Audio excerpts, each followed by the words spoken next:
Welcome to Promoting Health, Healing, and Well-Being through Food as Medicine.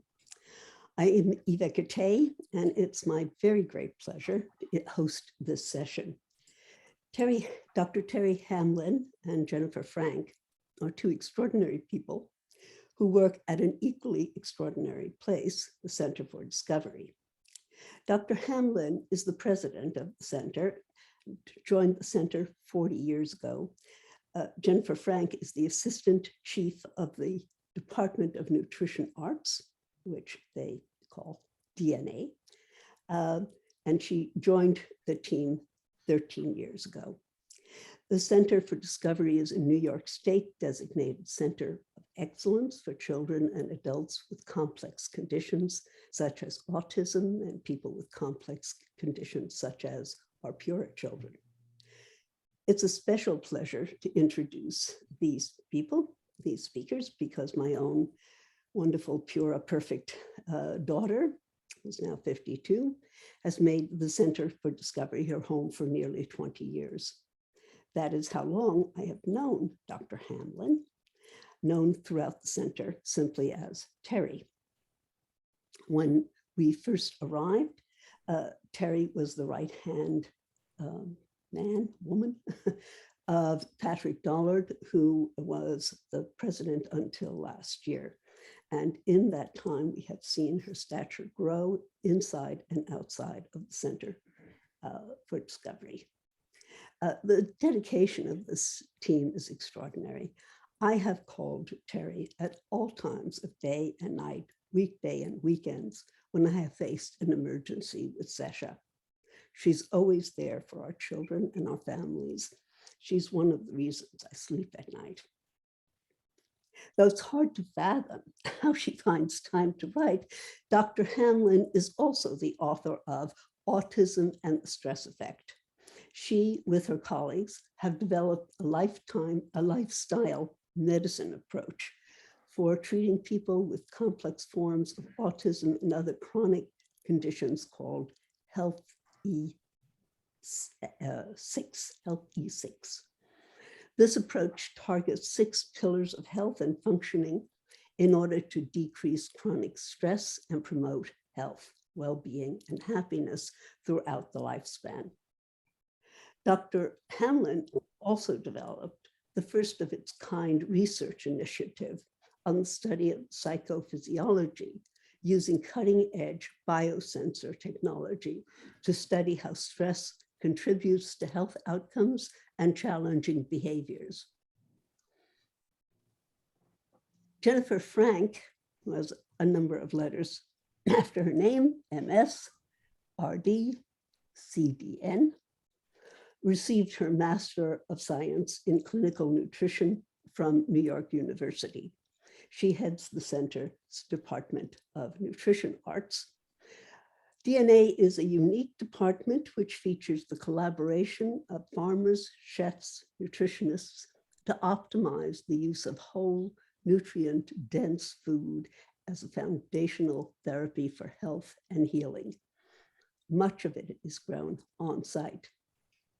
So Jennifer is in an enviable position because the center is a biodynamic farm and it has a group of excellent chefs who serve very vulnerable populations. She can talk to farmers about what to grow and to the chefs about what to cook to be most beneficial for our children. In the last 20 years, she's also focused on how nutrition can treat and sometimes reverse chronic disease, specifically ALS, cancer, dementia, Alzheimer's disease, diabetes, and obesity. She's currently conducting research looking at how whole foods can affect outcomes in ASD.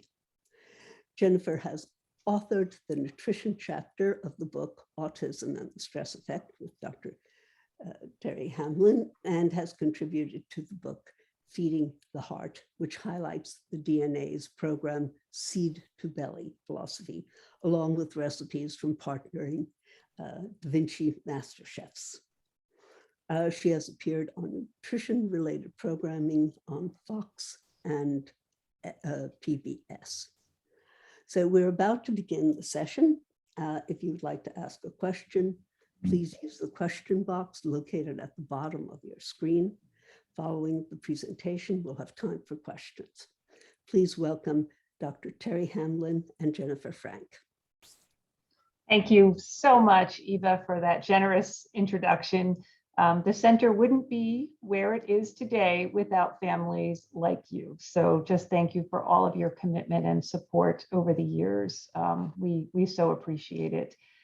So today I'll start us off and I'll speak a little bit about the Center for Discovery in general and our programs, and I'll explain the Healthy Six model in a little more detail.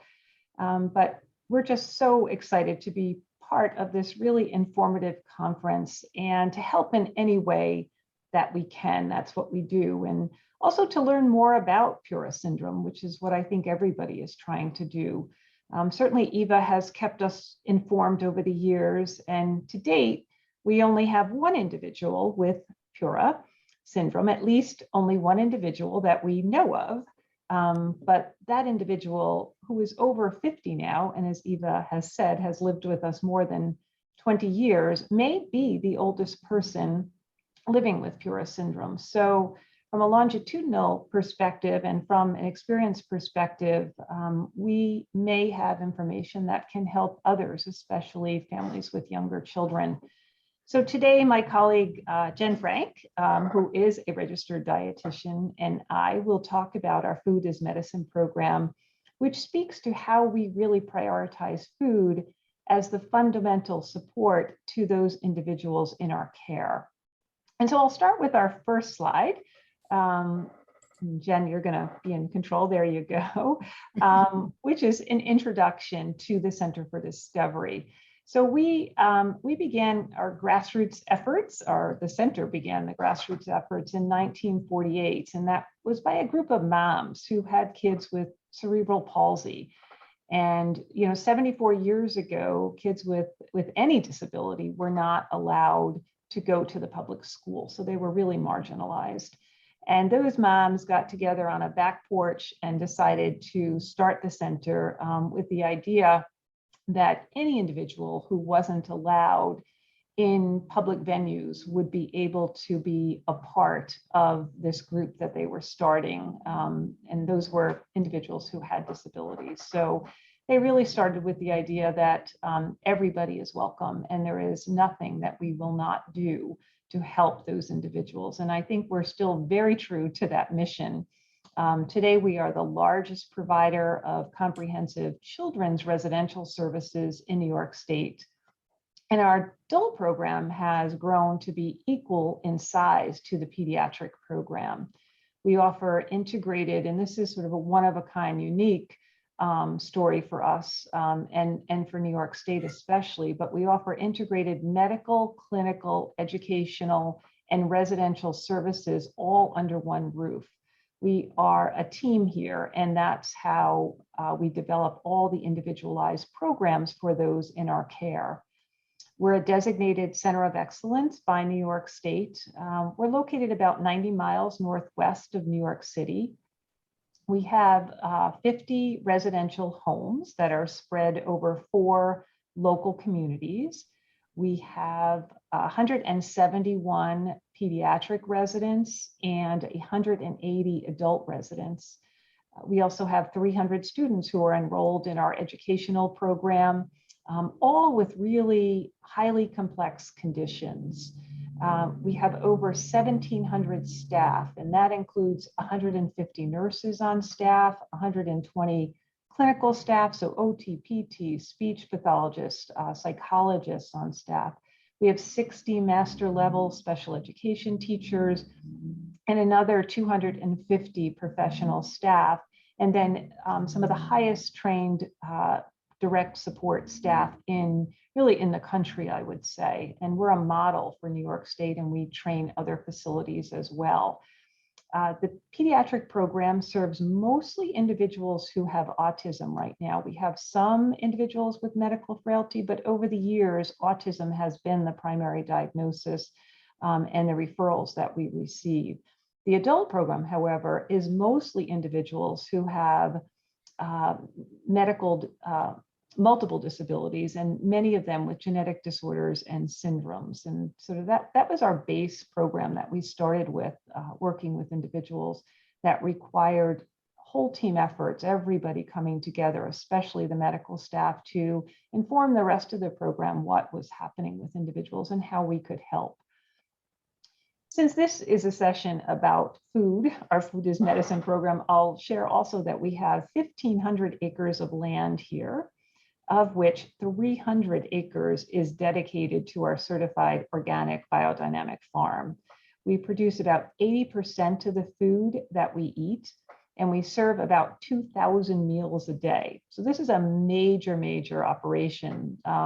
Oftentimes people hear that we have a farm and they call, you know, a group of parents or professionals and they want to start a farm, but this is a big farm. And we've actually been farming since the 1980s. There's been a strong belief that, or concern really, that food on the outside contained antibiotics, at least initially. And we were worried that individuals who have medical complexities would receive too many antibiotics and become antibiotic resistant. So we decided to start our own food program here, as I said, back in the 80s, before it was, you know, even known that organic foods are good for you. So, you know, we're a pioneer in that way. We also have a team of 35 whole food chefs, 7 full-time farmers, and 4 registered dietitians. And that's the department, the DNA department, that Jennifer oversees. Our latest project is the Children's Specialty Hospital to support children and families who are struggling with managing their children in the home and in the school. And we offer a comprehensive, integrated, one-stop biomedical and behavioral evaluation. So this is our model. This is the Healthy Six model. It's a comprehensive and integrated model for individuals with comorbid conditions, including those who have seizures and sleep disorders, gastrointestinal problems and disorders, immune and metabolic problems, cardiovascular issues, respiratory problems, anxiety, and other psychiatric conditions. So sort of sounds, when you look at the profile of individuals with PURA syndrome, they have many of those comorbidities as well. The Healthy Six model addresses key external and internal elements that can contribute to chronic stress and inflammatory processes. And our goal in everything that we do, from the design of a building to the design of the outdoors, to how we teach our staff to speak to individuals, to how we touch an individual, everything is designed to reduce stress and inflammatory processes on the brain and the body, and really support the individual's health and vitality so that they can learn at any age and at any stage of their life. There are 6 pillars to the Healthy Six model, and you'll see them listed on the screen right now. We start with a very comprehensive evaluation that looks at biology, so individual perspective, but an individual's biology, their behavior. You know, are they sedentary? Do they, you know, like to eat a lot? You know, are they really picky eaters? Do they not eat at all? What are their behaviors that characterize that individual? And what environment are they living in? Are they living at home? Do they have supports in their community? Do they have physicians who understand the complexity? Do they have people who are working together to support them? So a really deep dive in this evaluation. And then we look at the environment. What is the physical environment like for the individuals living? What's the temporal environment? What are the activities and what are the timing of those activities? What does the day look like for the individual? And who are the social supports and what's happening in the community around the individual? Because all of these factors influence how well someone's going to do, what their outcomes are going to be. And then, of course, there is eating and nutrition, which we'll focus on today, but it's the quality of food, the quantity of food, and really the timing of meals, so that the individual has an opportunity to digest their food. They're not eating late at night so that they're awake because of their foods. So quantity, quality, and timing of meals. We also look at energy regulation. How much exercise is the individual getting? We know that there's so much information about exercise and how that can regulate both the brain and the body, but definitely affect inflammatory processes. How much sleep are they getting? What is the daily rhythm, or do they not have a daily rhythm? Do they not get up at the same time every day? Do they go to the bathroom at the same time? Do they eat at the same time? Do they go to work or school at the same time? What does that look like? We know that the brain thrives on having consistent daily rhythms, and just how regulated is that for an individual? And can we do anything to help regulate that and stabilize the person? And then, of course, we look at emotional regulation. So how is that person in terms of their emotional self-regulation? Are they even tempered? Can they, experience sadness and happiness and changes in their emotions? And can they recover from those changes? Do they have empathy, and do they have self-efficacy? Do they really believe in themselves? Because so many of our children experience so much failure over their lifetime. Actually, in order to get into our program here at the Center for Discovery, a child has to fail the public schools, and they have to fail a private setting, and they have to fail a BOCES setting, and then they can qualify for our program. It's a terrible system. And unfortunately, when kids and even families come to us, they really don't believe that they can do very much at all. So our job is really to help restore that belief that one has in themselves and their ability to attain whatever it is that they want to attain. And then, of course, we always look at evidence-based. So this is an individualized program. Just because what we do works for one, it may not work for the other. So we collect qualitative and quantitative data and integrative data that overlaps from discipline to discipline to make sure that the individual is thriving here. So it's a very, very comprehensive program. But again, everything that we do is aimed at reducing stress and inflammatory processes, and food is a major component of that. So I'm not going to talk anymore, but I am going to turn it over to Jen Frank, who's really going to talk about the DNA program, Department of Nourishment Arts, and the 3 ways that we look at food as medicine, and then how that relates to some of the key characteristics that are seen in PURA syndrome. And then we're happy to take any questions. But again, I'm just grateful to be here, and I'm happy to respond to any questions as well. So Jen, I'm going to turn it over to you. Great. Thank you, Terry. This is just a slide that gives you a sense. The Center for Discovery, as Terry mentioned, is a lot of people working together with a focus on the individual.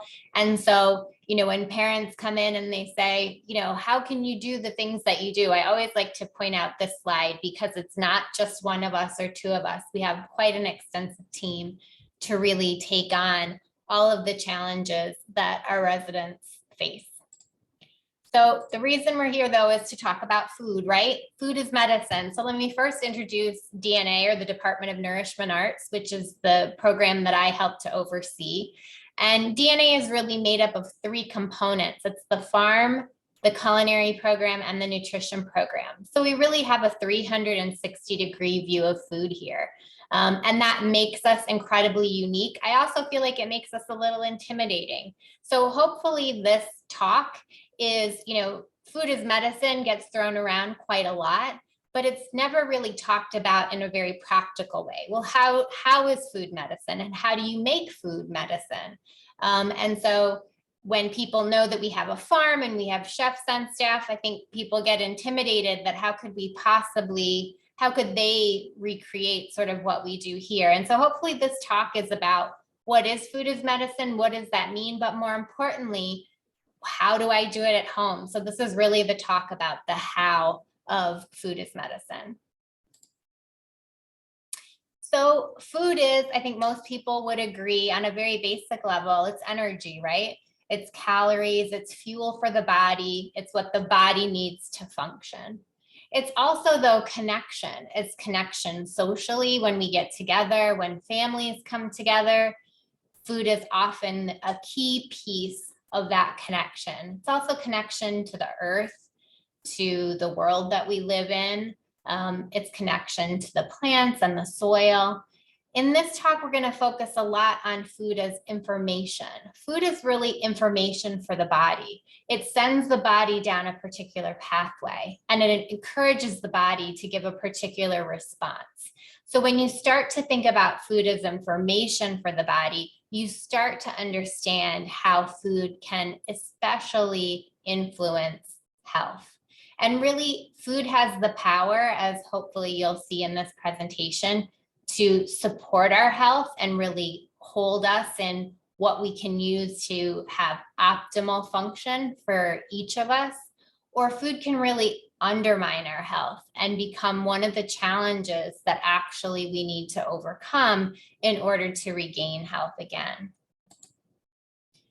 So this statement, the food you eat can be either the safest and most powerful form of medicine or the slowest form of poison, is something that's actually been known for a really long time in Eastern medicine. It took us a little longer in the West to really recognize and understand how influential food can be. And that's really because in a Western system, we tend to focus a lot on acute illness. We do really well with that. But when it comes to chronic illness or any kind of health challenge that takes place over months and years, some of the strategies that we have in Western medicine aren't as powerful or aren't the focus like they may need to be. And food sort of falls into that category. So today we're going to talk really about the 3 ways you can think about food as medicine. The first way is to really optimize health. The second is to prevent chronic disease. And the third is really precision nutrition. And we'll really get into that a lot because hopefully we know by now, usually on your bookshelf, you don't have one book about what to eat. You have 16 books about what to eat. And so we now really realize that there's no one way to look at the diet for someone and the optimal diet for someone, that we need to take into a lot of things into consideration for that nutrition prescription. We need to consider the particular body that we're looking at. We need to think about the background, the genetics, the families, past medical history, and then particular challenges and goals that are really that person is facing. So we're going to hit on all 3 of those today. So first, let's talk about optimizing health. And I think it's important to remember that health is not simply the absence of disease. So, you tend to go to the doctor, and as long as things don't look bad, they're fine. But really, there's a lot in there that we really want to look at. We want to get in and optimize health as opposed to treating disease. So we really want to look at how do we optimize individuals in terms of what their body needs. And especially when it comes to complex conditions, a lot of times the focus has been on the complex condition or the developmental disorder, as opposed to first what's needed for a healthy brain and body. And so really when we talk about optimizing health, that's really our first step when we think about food as medicine. So how do we do that? So the name of the game really is whole foods, and nutrition research can be a little bit all over the place, and there are good reasons for that. The one place where it's not is with whole foods. And you can think about whole foods as the opposite of processed foods, right? So whole foods are foods that come in their natural form. So if I go outside, I can walk to the greenhouse, I can pull some spinach. It's spinach. Nothing's been added, nothing's been taken away. I don't go outside and go to the donut tree and pull down a donut, right? That's a processed food. It has to be made into that food in some form or factory. So a good rule of thumb is if you don't recognize it, neither does your body. It's a good way to really assess whether or not you're eating something that's whole foods or maybe lightly processed. So maybe it comes in a bag or a box, but you can recognize the ingredients. If you can't recognize it, your body doesn't either. And remember, if food is information, it's really important that your body recognizes what you're putting in. And just as important as what we put into our bodies is what we keep out. So on the flip side, keeping out those processed foods and those additives and ingredients that bodies don't recognize is just as important as the nutrients of the whole foods that we put in. And I think that's a really important concept. So why? Why are whole foods so much more beneficial than processed foods? Well, whole foods are complicated. There's something called a food matrix, which is sort of what you're looking at. And it's really all of the compounds that make up each food. And we don't completely understand the matrix in and of itself. You know, we can pull, this is obviously a tomato. It's high in vitamin C, it's high in potassium, and we know that. But what we're looking at really are all of those other micronutrients that combine to make the tomato. Because what happens is those other micronutrients and that combination makes that food very available to the body for utilization and absorption. Your body recognizes it and your body appreciates it, meaning there's no inflammatory response to that food, which is very different than what we see with processed foods. It's also the reason food will always trump supplements. So you can take a supplement and you can mimic what you get from a tomato, but likely you're going to get vitamin C and potassium. All those other nutrients are going to be lost. So it's always the reason why we opt for food over supplementation. So getting back to this idea of food being information for the body, well, what does that mean exactly? So if you take the example of the apple, when my son was in kindergarten, I went to lunch. You could take your son, you could meet him at school for lunch, and everybody ate with a buddy. And his buddy was sitting there and said, "Oh my goodness, I almost forgot to eat my fruit." And he pulled out a pack of the fruit snacks. And so are those two things really the same, an apple and a Welch's fruit snack? Well, if we looked at them nutritionally, so if we looked at the nutrition facts, right? About 60 calories, about 19 grams of carbohydrate, much of that from sugar.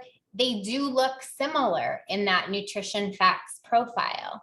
But what happens is the information the body gets and then the body's response to that food. So if I eat an apple, that apple is mostly made up of water and fiber. There is natural sugar in there. And so your blood sugar will begin to rise, but extremely slowly, because the water and fiber mixing in actually makes that rise very gradual and slow. Your body likes that. It's sustained energy for the body, and it doesn't cause any kind of inflammatory response. If you look at the fruit snacks, on the other hand, no water, no fiber, that's just sugar. So you eat those fruit snacks and immediately your blood sugar rises very quickly. It would be really beneficial if you need to go run a marathon. Those fruit snacks would come in handy, but most of us are just sitting in chairs or in front of the computer. And so what happens is your body responds with a surge of insulin to clear that glucose out of the blood and into the cells. And especially when there's a surge like that and a quick clearance, that tends to be guided towards adding visceral adiposity, which is fat around your center.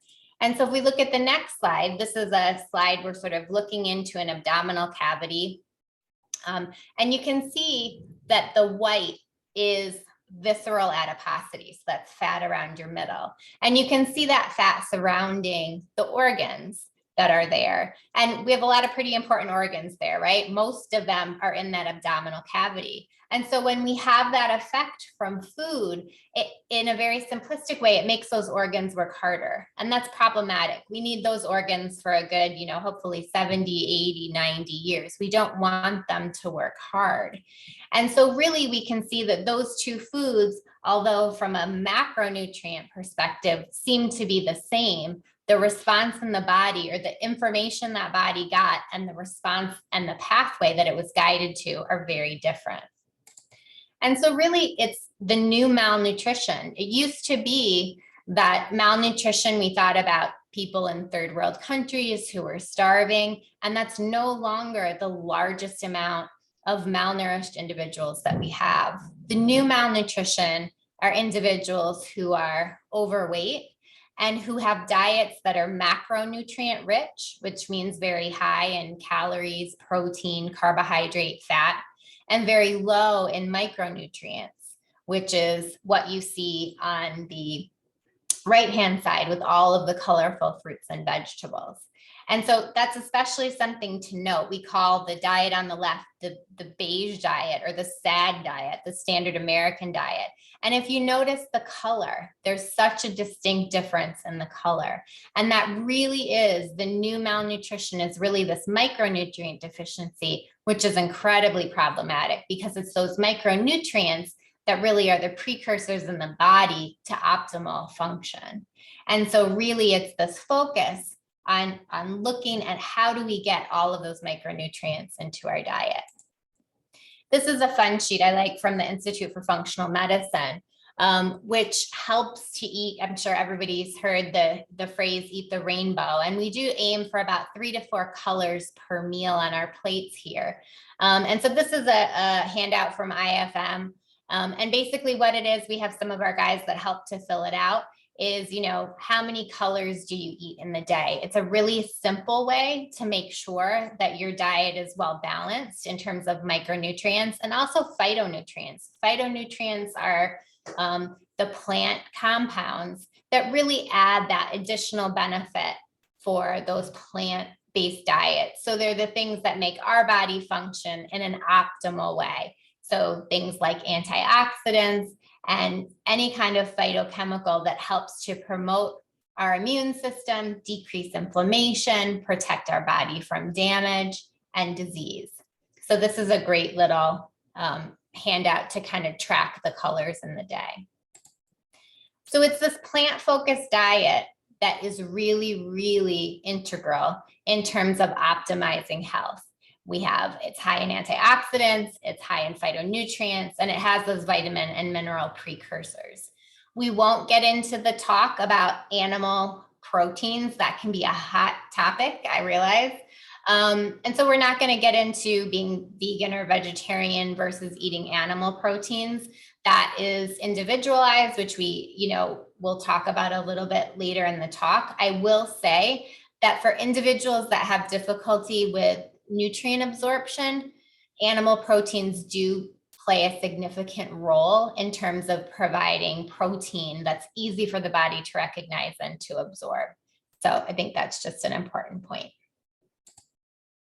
So really, when you're thinking about optimization of health through food, when we thought about it, we came up with sort of these principles of healthy eating. What do we want to make sure? What's our ground zero for everybody, just to optimize health? And so you can see on this list, we want to eat real food. We want to cook from scratch. We're making plants rule, at least 50% of the plate from plants. We're feasting first from our farm, which means we're eating local and seasonal. We're keeping it old school. We're not opting for the latest and greatest sort of new food. I always say if the food wasn't around 20 years ago, I'm not sure that I'd try it now. We want to make sure we're choosing healthy meats that are raised properly. We're drinking mostly water. Our fats are friendly, no industrial seed oils. And of course, we're limiting factory food. And so at the Center for Discovery, this is our ground zero. This is how we optimize health through food. And I would encourage you, if you're thinking about kind of putting in a food as medicine plan at home, what are your basic principles for healthy eating? What helps you to guide the food choices that you're giving to your family? It can help to really sort of streamline your thinking, and sort of going to the grocery store becomes a lot easier when you have these sort of basic tenets in your mind, and they can be whatever, works for you. So the second thing we're going to talk about is the prevention of chronic disease, which is sort of the second tier for our food as medicine philosophy. And so if you think about chronic disease, you can think about it with two particular parts. So we all have a genetic predisposition, right? Family history that we don't have much control over.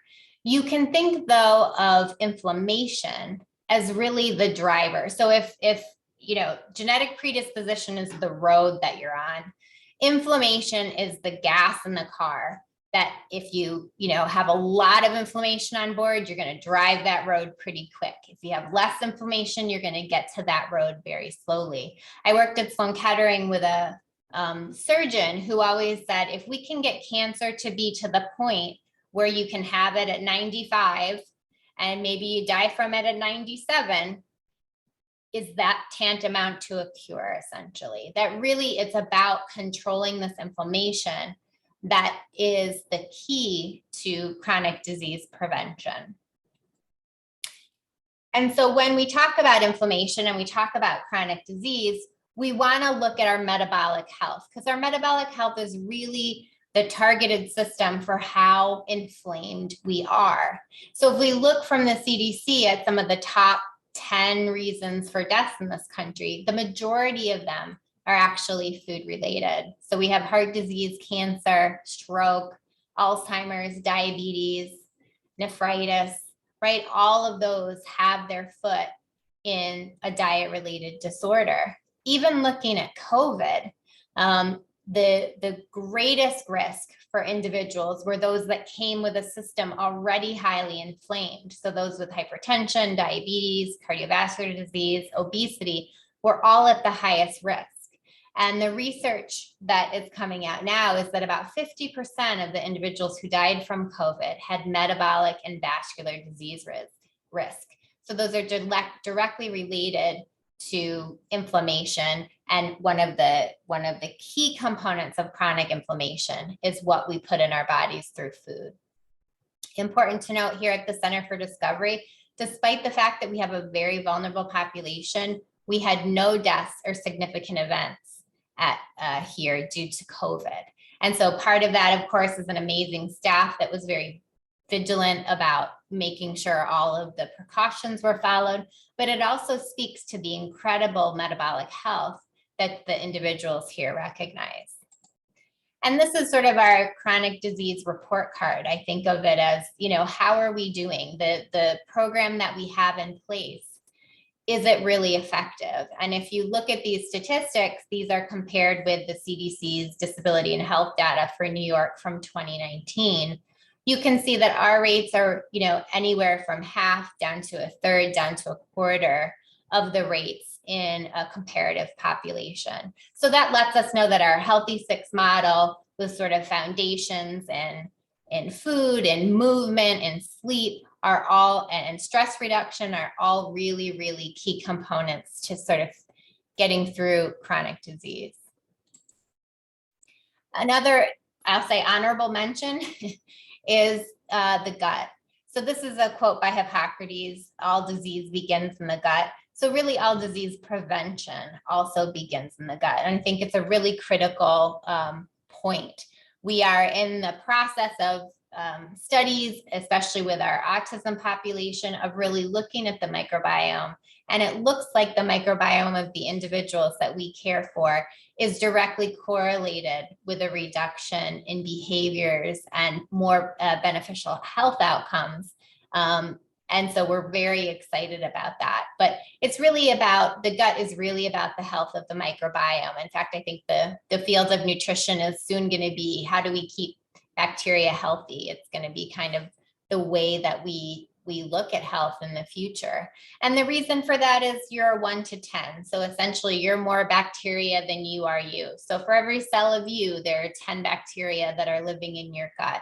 And their health is crucial to your health, because there's a lot of signaling that goes on from those bacteria. There's actually more communication from your gut to your brain than the opposite direction. And so the health of that, we call it the second brain, is incredibly important. And so most of us have heard of pre and probiotics. Prebiotics are what bacteria really feed on to help them remain robust and have a balance of healthy bacteria. We can also take probiotics, which are actually the bacteria themselves. The research is leaning a little bit more towards the importance of prebiotics. So things like insoluble fiber, resistant starch, those types of things, as being even more important likely than the probiotics. But the goal overall is to improve the bacterial landscape. We do that through fermented foods, so lacto-fermented vegetables. Here at the center, we have sauerkraut and ginger carrots and pickles. You can do that through things like yogurt and kombucha. Also reducing processed foods. Processed foods, we know in the gut, helps to promote some of the unhealthy bacteria. So again, just getting back to the whole foods diet. limiting full spectrum antibiotics whenever possible. And the general rule of thumb right now are high number of varieties in high numbers. And the reason for that is the study of the microbiome is pretty early. We're looking to see which strain and which gut microbe relates to which element of health. But that's early yet. And we've seen some really promising avenues. There's a bacteria called Akkermansia, which looks to be really important in immunotherapy and cancer. And so now it's to the point where you get Akkermansia from eating purple and red foods. And so now as part of prep for immunotherapy is this introduction in the diet of purple and red foods, which is really exciting because that's really where we want to end up going with this. It's an incredibly complicated system, and so that will take us some time. So when we're looking at these sort of anti-inflammatory principles and adding them in, right, we started with a whole foods diet. That's for our health optimization. We want to think about color and vegetables, so a plant-focused diet. Now, as we're thinking about chronic disease prevention, we're adding in things like making sure our diet's anti-inflammatory. Well, what does that look like? That's limiting sugar. That's adding in pre and probiotics to target the gut. Adding in omega-3 foods, which can be things like pastured meats, olive oil, nuts. We're optimizing vitamin D levels, which we'll talk a little bit more about. And then we can question gluten and dairy. That comes up a lot in my work. Should people be off gluten and dairy? That's very individualized, but that's something that can cause inflammation, and we want to look at it. One of the most important things, however, is the maintenance of an ideal body weight. An overweight body tends to be, add a layer of chronic inflammation overall. And so that becomes a key principle. So the third way that we're really looking at food as medicine is this precision nutrition, or what I call therapeutic use. And really what it is it's looking exactly at the individual and what the individual needs, so that you and I have different needs through our food for what we need to treat the particular challenges that we have. And so when we're looking at PURA and we look at the research of sort of the food-related challenges that we see feeding difficulties, being limited intake. Hypotonia can be an issue, which a lot of times people don't think about hypotonia affecting peristalsis, but it absolutely does. And so that can lead to dysphagia, GERD, constipation. We also see impaired absorption and utilization of nutrients. Vitamin D deficiency tends to be big in terms of bone health, and then epilepsy and seizure disorder. So when we're looking at someone with limited intake, we want to really focus in on caloric density. And this is a great slide just to demonstrate what 500 calories of particular foods look like.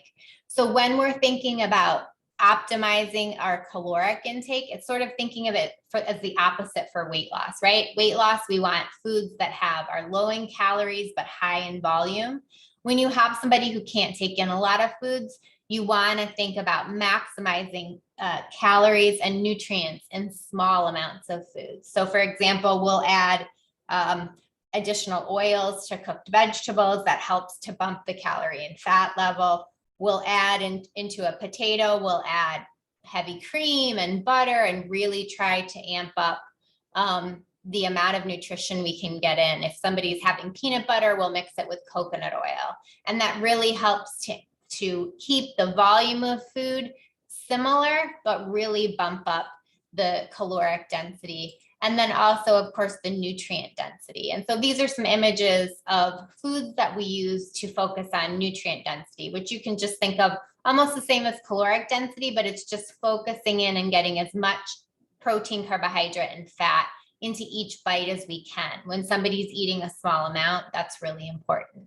So we have gainer brownies and gainer pizza bars, which are kind of what the name implies. We wanted to give them a name that people didn't eat them thinking they were just normal, that they understood that they were for gaining weight. So we call them gainer bars, and they're just made with really nutrient dense ingredients. So things like almond meal and eggs and coconut oil. We use protein powders quite frequently, just to maximize each bite of food. We do smoothies and protein shakes, and sometimes it's easier for individuals to drink. We may do avocado pudding, anything that we can think of to really maximize the intake for an individual. So we don't use a lot of Ensure and Boost. Again, they're processed foods. We feel like getting that added nutrient density through food is really important. And we published a Yum book, which essentially has all of those different recipes in it and really speaks to using food over supplementation for this added benefit for weight gain. For GI dysfunction, which we talked about, so there can be GERD and constipation really related to that hypotonia. We have fruit paste, which fruit paste is a blend of dried fruits and senna tea, and you blend it together and you put it in the freezer, but it doesn't freeze solid. It's almost a sorbet.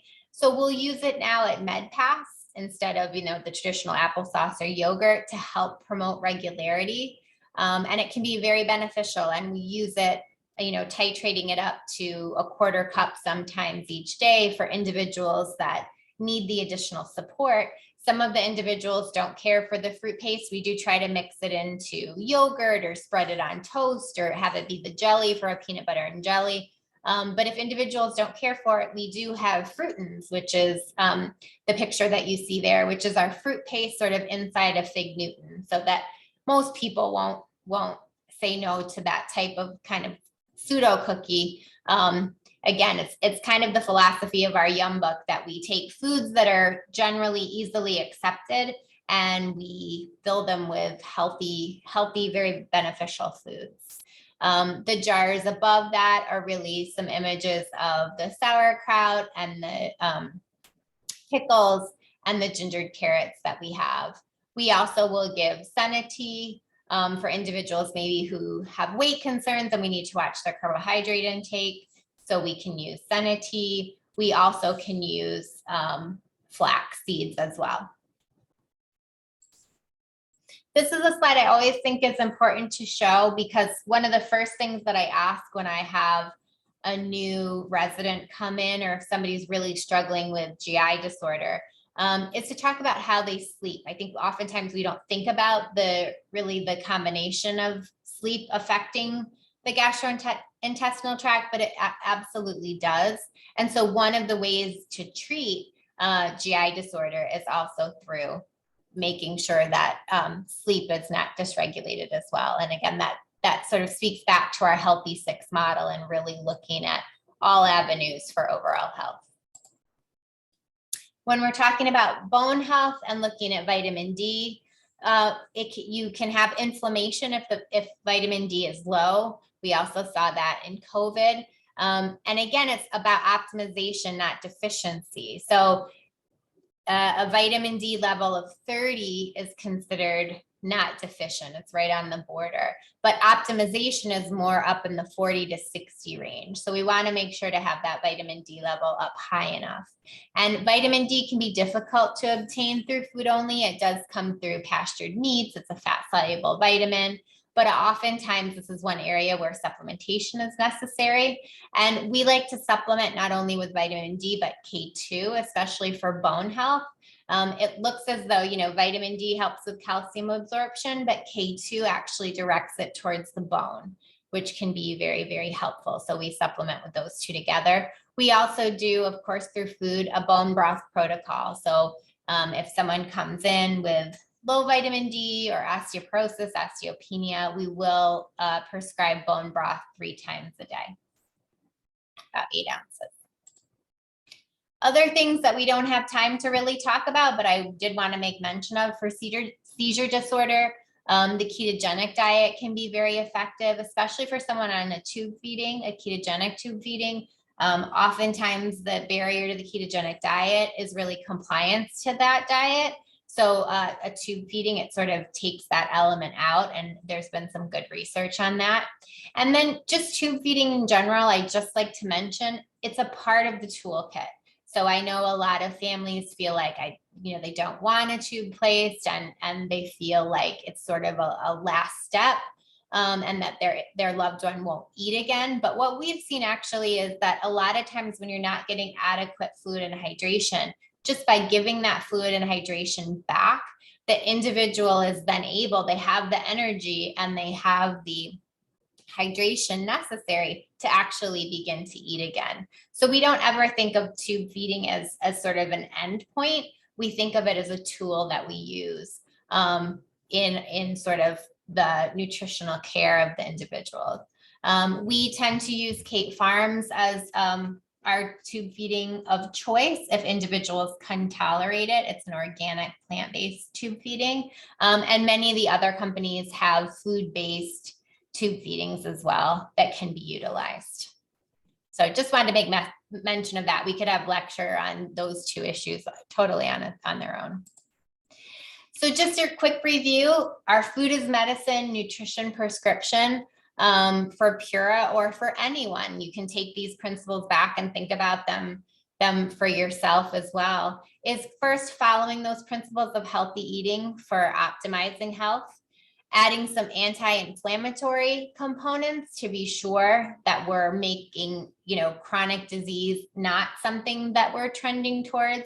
A key component of that is weight, but also vitamin D, omega-3s, really making sure that we're following tightly with that plant-based whole foods diet, keeping out those processed foods. And then third, we want to add therapeutic foods to address individual challenges. And so hopefully that gives you a sense of really how you can implement a food as medicine protocol in your own house with your own family. So thank you.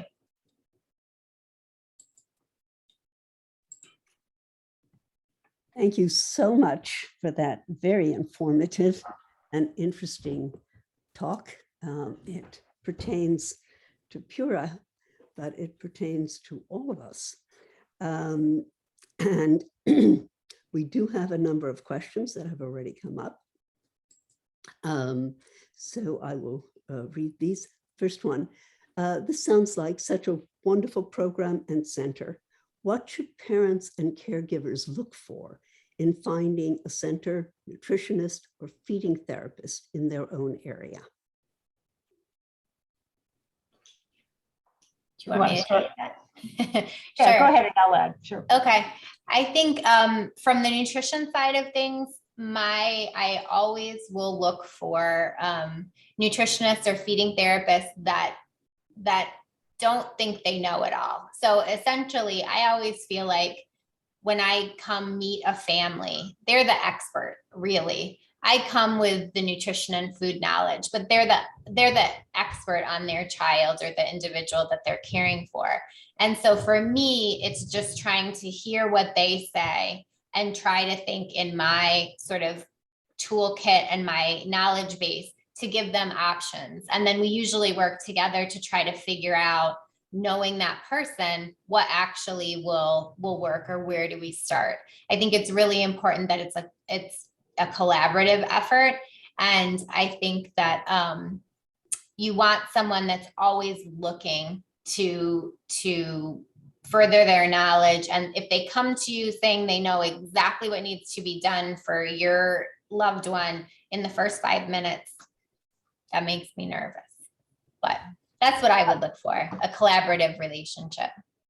I agree. I'd also like to stress that each child is an individual. They all have individual profiles. So you want a program that's robust enough to appreciate that, and a program that really offers a level of flexibility. There are just some very, very rigid programs that really just don't work for anybody because they don't often grow with the individual as they develop.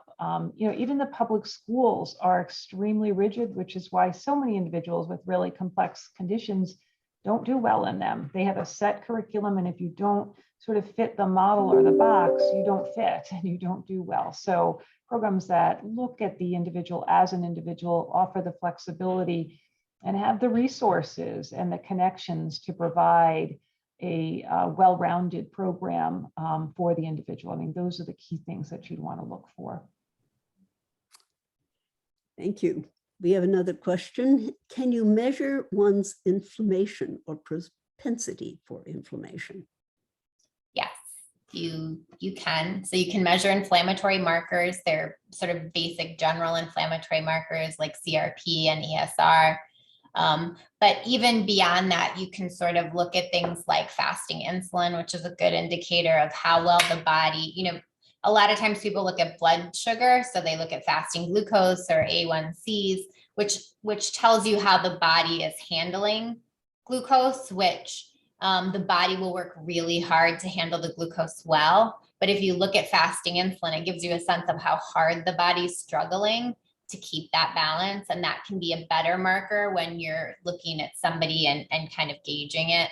Weight is a good indicator. So overweight and obesity, can be trending towards having an inflammatory state. And then there are particular biomarkers depending on the individual in terms of really trying to specifically find out if there's gastrointestinal inflammation versus other types of inflammation. But yes, there are definitely ways to measure inflammation. Yeah, you can also see it. Sorry. I was going to talk about the study that we're engaged in right now with Baylor University and Texas Children's Hospital, Columbia, and now NYU. For every new admission that comes to the center, if the parent agrees, we are collecting biosamples, blood, urine, and stool, and really looking at the inflammatory markers and how those change over time. So there's the pre-admission analysis, and then at 3 months, 6 months, 9 months, and at a year, we're really measuring the changes in those inflammatory markers. And we'll say we've been engaged in that study for about a year now, and we're seeing tremendous changes for the children who are enrolled in our program. And we're also seeing a decrease in behavior and a decrease in their stress responses. So there's so many other outcome measures that we're looking at when you can change the inflammatory status of an individual and really help that individual become healthier. So it's pretty remarkable. Another question. What is your honest opinion on Real Foods blend for tube feeding? So we have used Real Foods blend in the past. In my experience, we've had to add sodium and protein to it in order to make it an appropriate tube feeding. And I found that there are other tube feedings that offer similar benefits, but that are more complete. For those of us who may have picky eaters, are there any good basic supplements we should be considering? So this is another area where really it's individualized.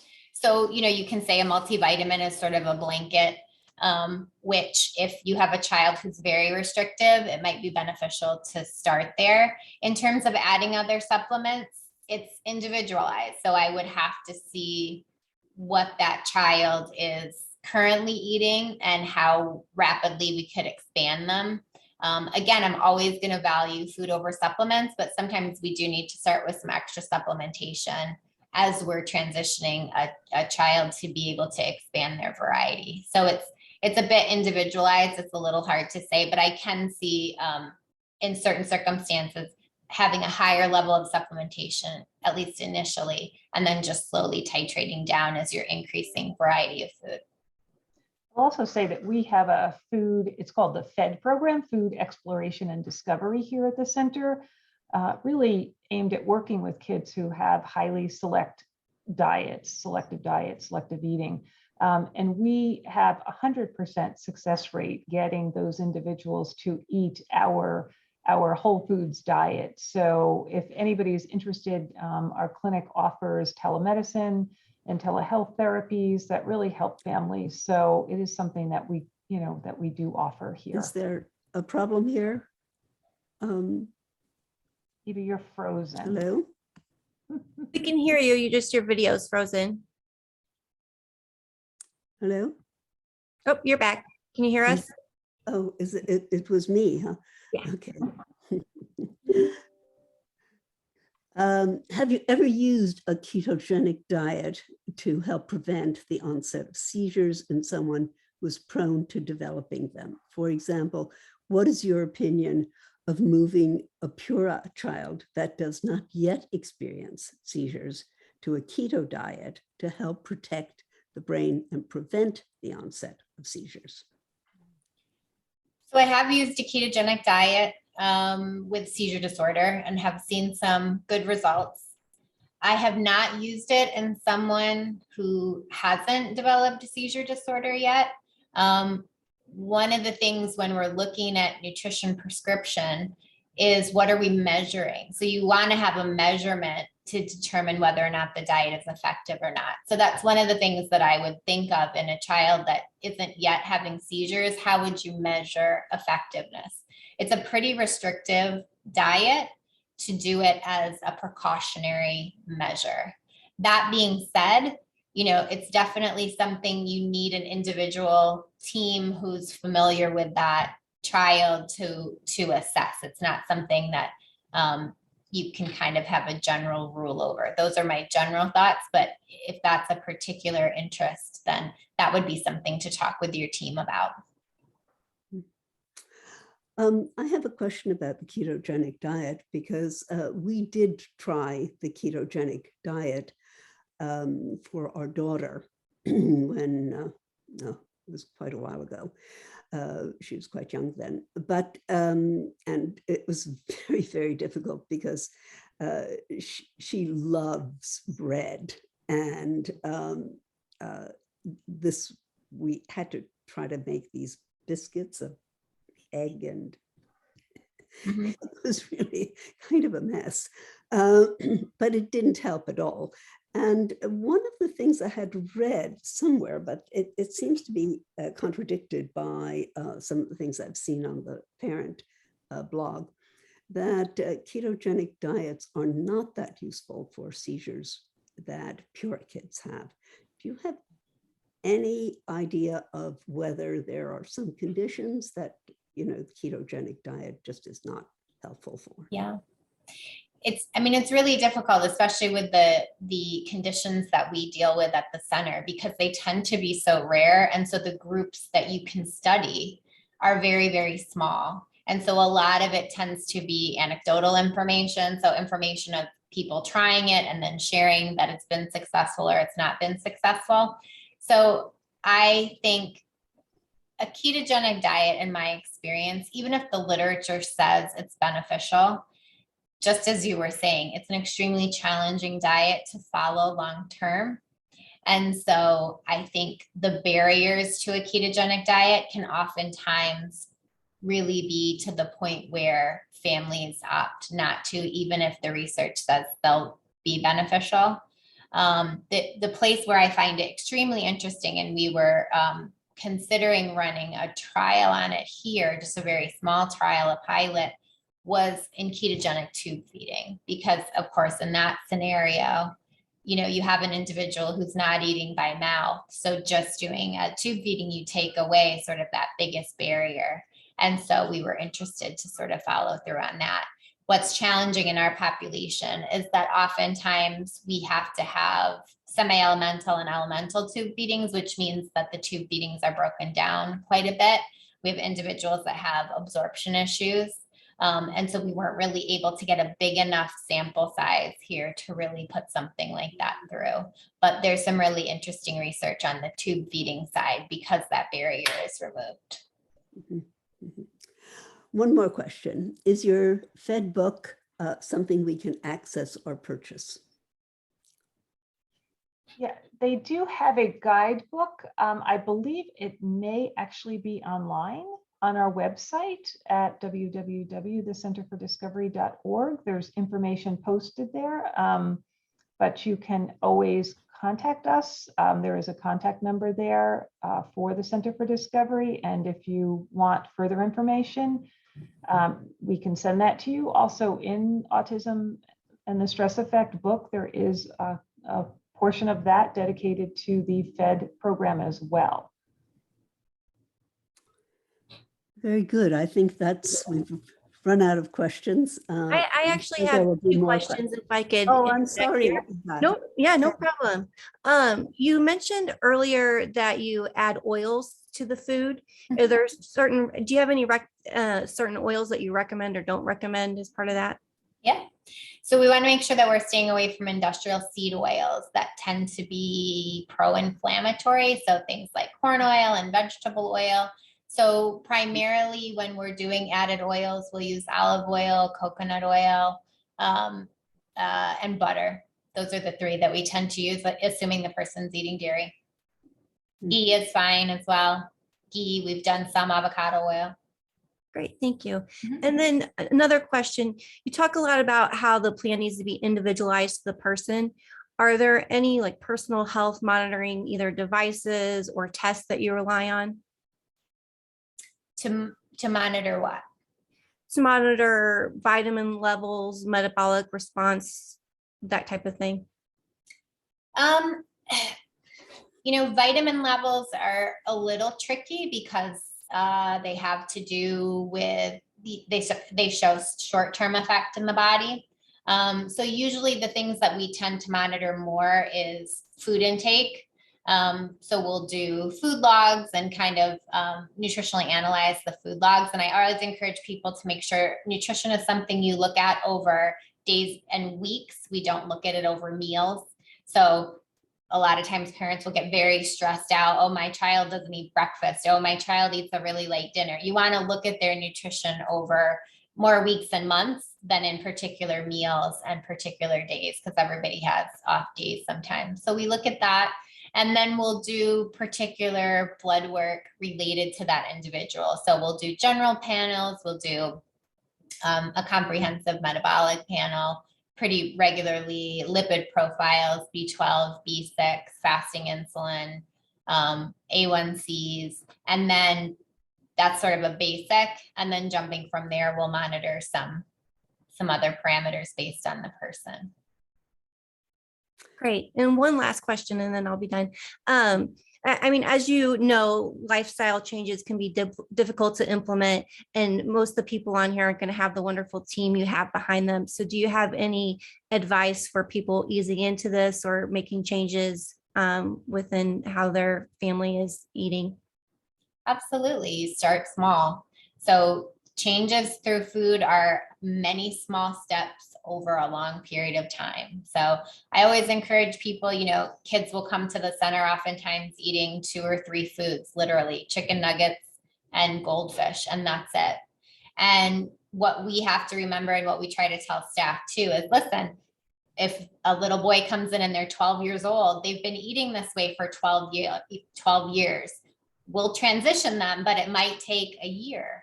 So that's okay, because for 12 years, so I think the really small steps can be the biggest. We usually start with beverages. If we have individuals on sugared beverages, so juice, soda, anything like that, that's usually where we start. Again, sugar is so inflammatory, and liquid sugar especially. So we always start with kind of a think your drink. Getting rid of calories and carbs through beverages is kind of the place we start. And sometimes, people think a lot about taking things away. When you have a child that's restricted, you don't want to take anything away. You want to add.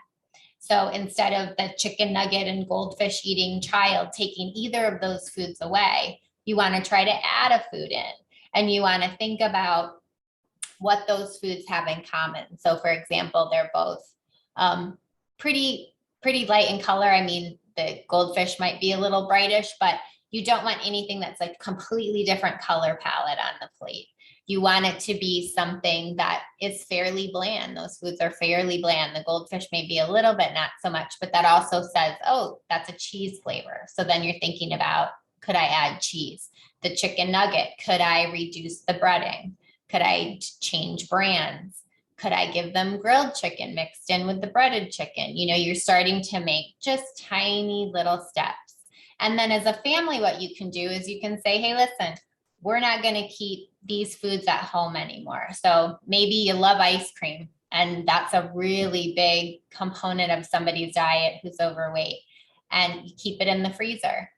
Don't keep it in the freezer anymore. You can go out once a month and make it a family trip and go down to the ice cream parlor and get a single scoop. I always say, like, the smaller, the better. But don't keep it at home. If it's not at home, it's really hard to eat it every day. So those are just little tiny steps that you think of them as being kind of no big deal. And that's the point. You want to do things that are low hanging fruit, small steps, small changes over a long period of time. And then suddenly you look back after a year and your diet's totally different, even though it didn't feel so taxing. I'll just add one comment. I know that this is a conference, our talk is about food as medicine, but there are so many other things that can be contributing to a inflammatory process in the body. So that's why we look at the environment, even just painting a room a soft color or adding music that's really the 60 beats per minute can change the environment for the individual. Looking out a window as opposed to facing a wall, adding more light into the room can change the inflammatory process. Exercise, just taking additional, 100 steps or getting on a treadmill for a little while or doing Zumba as a family, as an activity in the evening, all of those things also change the brain and the body. And it's the combination of all of those things that make the difference, not just one thing in and of itself. So there's so many options for people to start. If food is really difficult, there are many other ways that you can start to really heal the brain and the body and look for a brighter future, really. Thank you for this very, very good session, very great session, and just brilliant advice. I would like to invite everybody to come to the next session, which is at 2 o'clock. It's the great therapeutic possibility, trials and tribulations. So thank you so much, Terry and Jennifer, for being here and making time for us. It's very much appreciated, and I'm sure our families have learned a lot and will benefit a lot from your talk. Thank you for inviting us. Thank you. We wish you well. Bye-bye.